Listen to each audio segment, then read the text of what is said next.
Hello, and thank you for joining today's People Analytics Perspectives webinar, the practical applications of organizational network analysis. Now, without further ado, I'd like to introduce our host, Stella Lukashore. Stella is the founder and chief reframer at Reframe.org, Inc., and we're delighted to have her at the helm of today's conversation. Stella?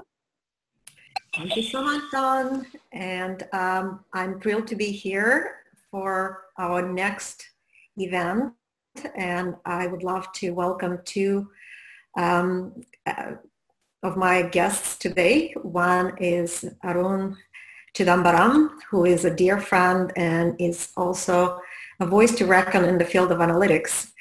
And I'm thrilled that he will continue the conversation with us that started with initial presentation by David Green. And David at that time explained what organizational network analysis is and how it's being defined in this space. And then Arun today will continue that conversation and help us understand the practical application of organizational network analysis.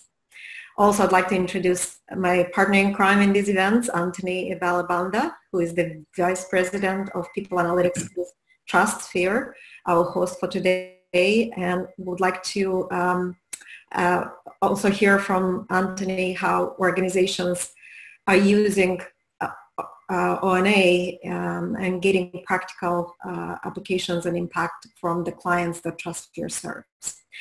So I'd like to start with a question to Arun. So Arun, you've been using organizational network analysis in multiple streams of work with multiple different applications, and not only have a deep understanding of the theoretical aspect of it, but also how it benefits organizations. So can you help our guests get a glimpse of your point of view of the benefits that ONA brings to companies that are using it and applying it? Sure. Hello all, and thank you to Stella, Anthony, and the entire TrustSphere team. Very interestingly, I used to be an engineer working for Harley-Davidson making motorcycles, and I moved into talent analytics about 14 years ago. And you will be very surprised, Stella, that I met Professor Rob Cross at Babson. And Rob was still talking back then about network analysis, and I think that's very coincidentally I finally got an opportunity to understand this science, which is very complex and will take a lot of time to understand and do it right. So from a benefits point of view, this is actually from the Connected Commons, which we're part of, and for those of you on the call, it's a very good consortium of practitioners, and Rob is part of that and leads that activity. I'm sure you guys might have heard of Michael Arena doing some really good work in this space, and a whole lot of people who are doing some very phenomenal work in this, using this science for practical applications. So these 6 kind of falls in some form or shape. So we are working on 3 of these, not all of these. The most common one, which probably most of us can eat, I call the low-hanging fruit, is that work efficiency piece, which comes in many forms, right? It is either it's cross-collaboration, or it's getting the processes not flowing through between groups, between regions, between levels. It also looks with spans and layers and how a network can help you think through. So we are doing some more work in that particular space, trying to understand the science, and it's working pretty good for us so far, touch wood. And the other piece is like understanding innovative solutions. So we kind of are trying to solve a problem on predicting where our next innovator is in a very small, what we call a signature program within Pfizer. And again, there's learning in this space. There's a lot of testing to understand how do we use networks. I've also seen a lot of research material in the energy creation space, where you leverage energy pockets within your network, and that primarily helps in change management related aspects, where you can leverage your networks to streamline change in a much faster way. And in today's world, change is the only thing which is constant. That the rate of change is also very high. So it's very interesting to understand that from a network space. The fourth and the last 2 are like There's a lot of work done on learning analytics, and some of you in this webinar, I'm sure, are working on it, where we are understanding learning networks and trying to connect that to like talent. It can be used in succession planning. It can be used in identifying talent pockets. So if I just use a traditional learning mechanism, that's very hard. But if you, there are companies like, I've heard about PathGather and Degreed. And then there are like a lot of internal projects done. So network can be a fantastic tool in that space to understand how learning happens within your organization. And are you able to even convert tacit knowledge to explicit knowledge? So that's an interesting piece. So that kind of is what I would say, Stella, is like, the 6 main buckets. And it falls in one or the other. But for us and my friends who are working in this space and other companies, the process efficiency is probably, I would say, is probably the easiest one to chase as opposed to the other pockets. So coming back to you. Great, thank you. And it's interesting to think about the other less tangible ways of applying measurements and understanding the dynamics in the organization, such as energy creation. Sure. Yes, it's much more difficult to quantify for finance organization, but from Right. a perspective, I think that's where the level of influence and creating that environment where people can be their best and can create and can collaborate is so important. Sure. Thank you so much for answering that. So if we are continuing to think what the application and the use of the ONA, is there preferred methodologies that people need to think about when applying? Because obviously there are, different tools and methods, passive, active. How do they make sense of this? Do they look for partners outside the organization to get some of this work done? Do they do it in-house? What are some of the framework questions that will help practitioners decide how to apply and how to use it? Sure, it's a great question. So I heard 2 things here. So first I'll explain just the method itself. Now, whether you go external, internal, that depends on a whole lot of factors like, do you have the money, number one? Are you mature enough within the organization? Are you able to run experiments? So there are other pieces I might highlight on that. But in general, how the process works, right? I mean, there are 2 ways in which you can, in a broad ways, what we call an active method and a passive method. The active method is basically a survey-based, right? And there has been debates about is one better than the other. My experience has been that both in tandem works better for us. And it also depends on what you're trying to chase, right? And there are some markets where we don't do a lot on email. So there, obviously, if I'm chasing email, it's not going to work. But then there are other markets. It depends on what the scope is. So it's a little complex, but in general, I'll explain how this works. So the first step is taking the survey method, and I'll come back to the metadata as well, which companies like TrustSphere do, and they do a really good job on that.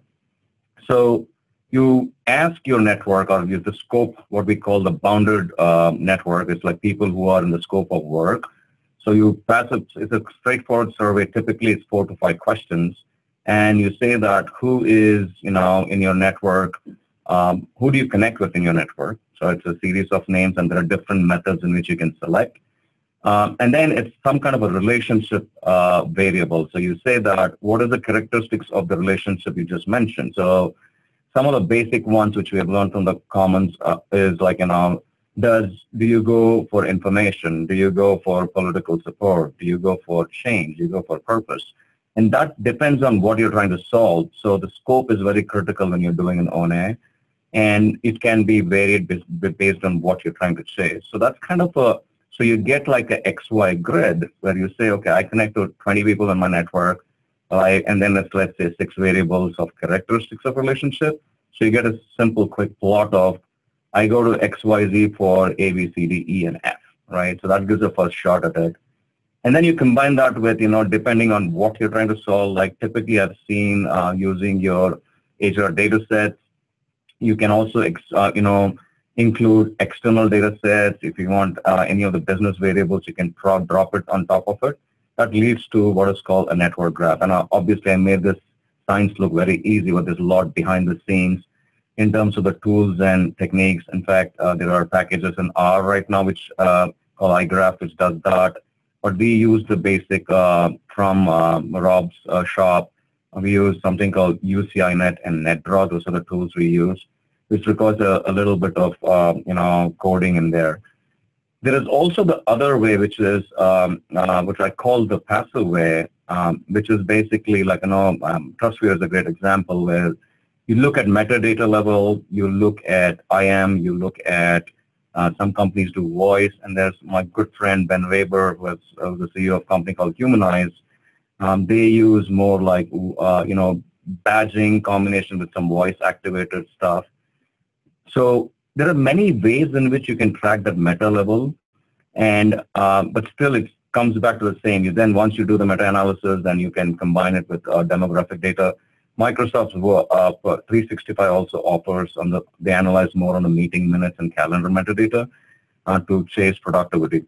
So, but the steps are still the same. Like you understand what the network, you try to connect with the relationship of the characteristics of these relationships, throw in additional data on top of it to get your social graph. So that in general is one. To the other question of, I'll come to this in a second. To the other question of when to go internal versus external, it's again a very good question because it depends on, for us, we learned this science. We are still learning, to be very honest. It'll take some time for us. But we are able to, we have mastered the survey route right now. So we clearly understand how the process is. We have done about 6 projects so far. And the idea here is, learning a lot more on using UCINet and R. Versus going out is also a good idea because, and the reason I say to depend on external think tank, and some names I can give is like Dr. Peter Gray, Rob Cross, Nicholas Christakis from Yale is a fantastic source as well. The Connected Commons is a great. And then there are many companies, TrustSphere is one of them, but I think there is a good amount of learning because it's fairly new. So I think keeping your ears open and partnering externally and trying to create internal, for us, the hybrid model work more. And eventually, if we don't have much to invest in this, then obviously it's like survival of the fittest, so we got to do it in-house. So it's varying, but I would say like try to listen out what others have to offer and see what your internal environment is to create and try to do it slow. Sorry, it was a little long answer, but hopefully that I answered your question. No, this is great because it also points to other benefits of partnering with somebody else because it may allow you to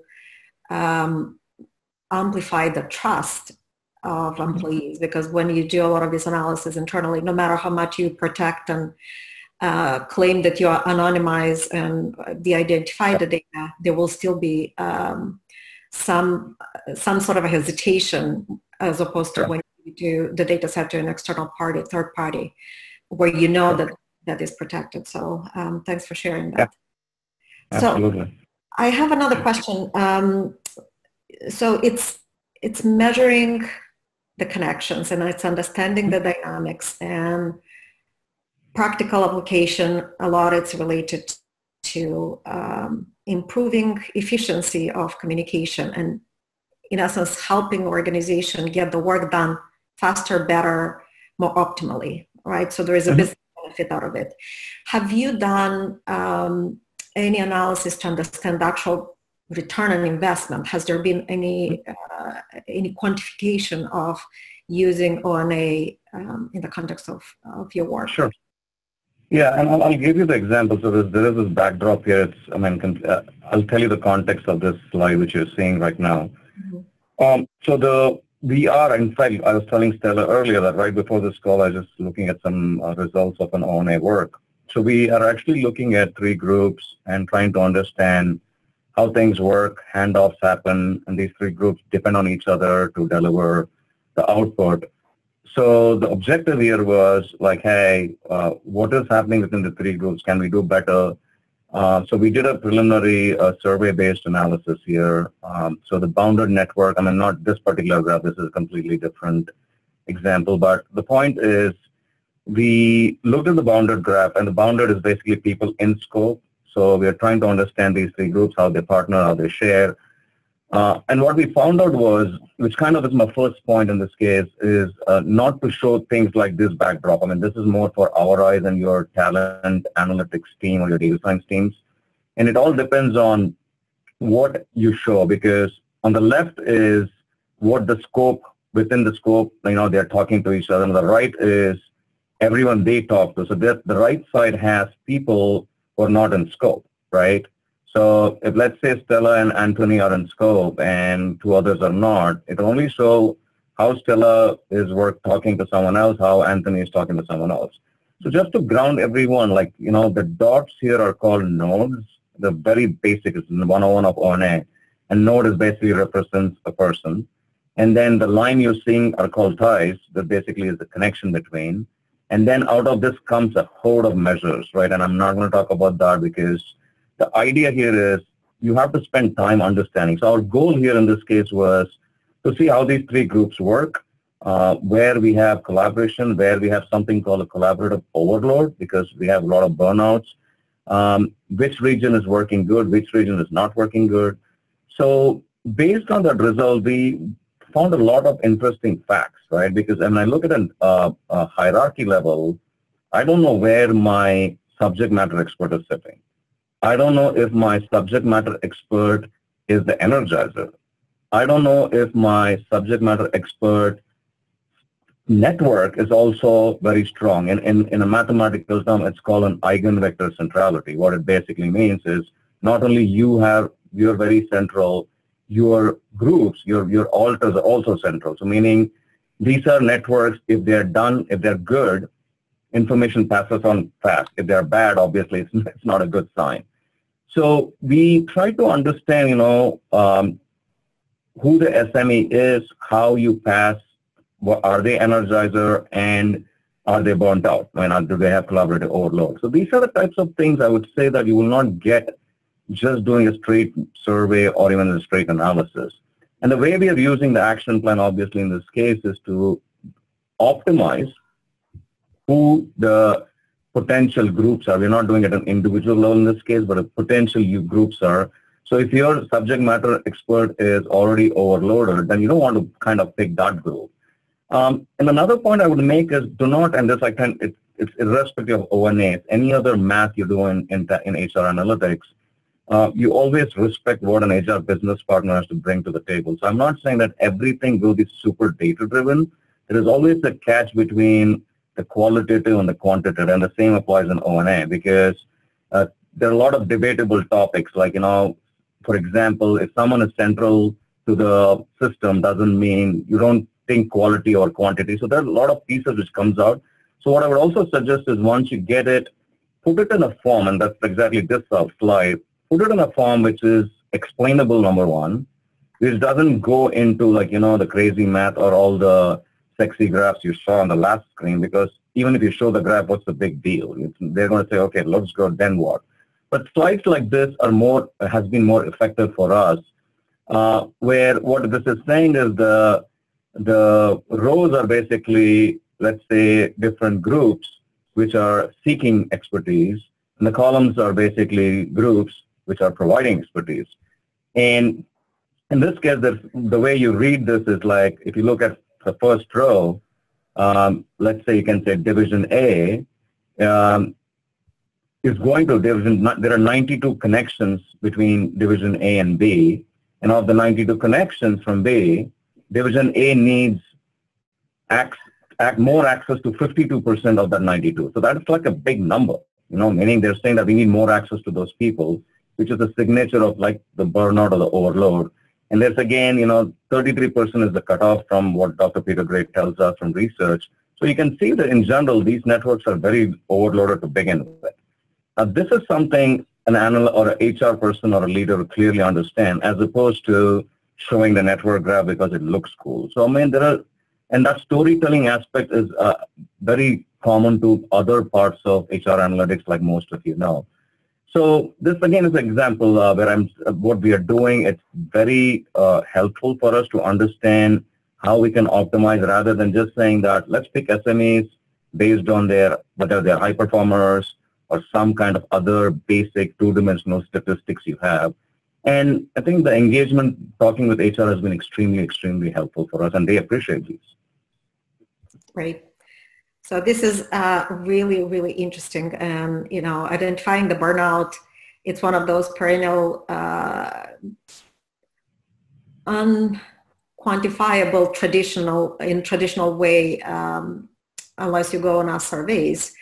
And it's great to have other passive type of data that you can look at and immediately determine where you have risks in organization and hotspots to deal with.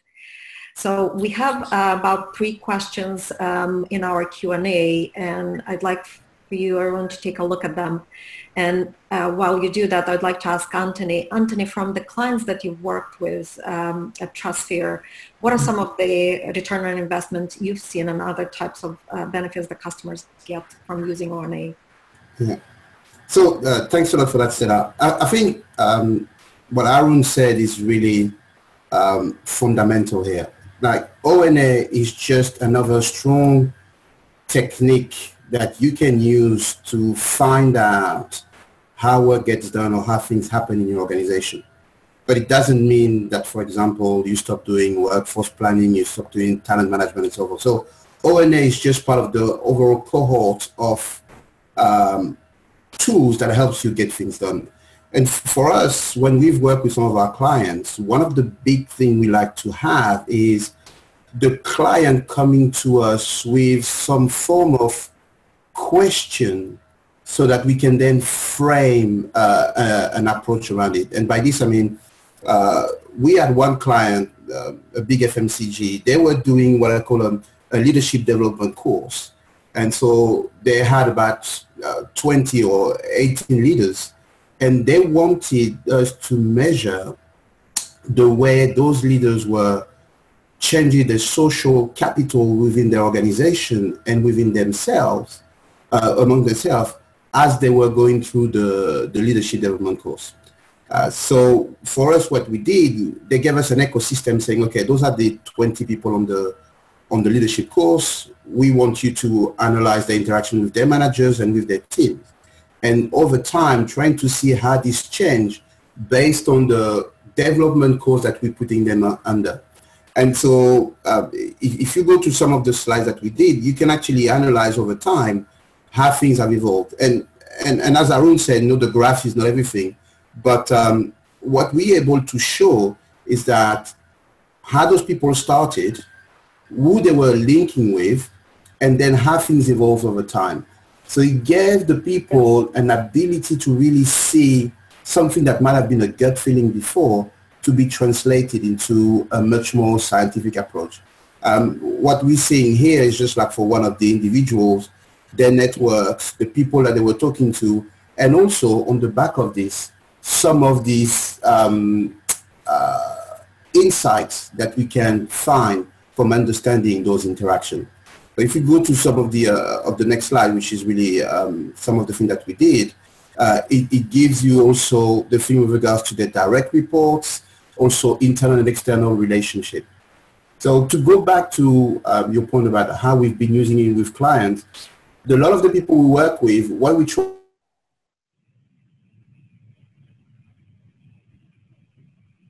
Okay, I think we have some connectivity issues.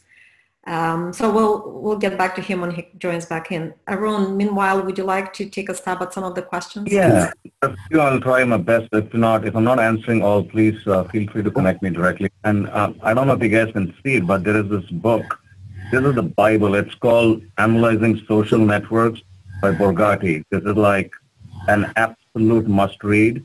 It is a little bit meaty on codes and stuff, but I'm sure your data science team will get it. It's not like rocket science, but it's actually a Bible in this particular space. You have to read the entire book, not just take 1 page or 10 pages.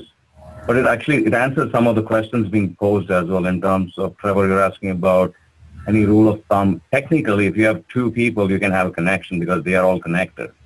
So there's no like a golden rule. I think I will probably, some of these questions I'll answer to some things to remember.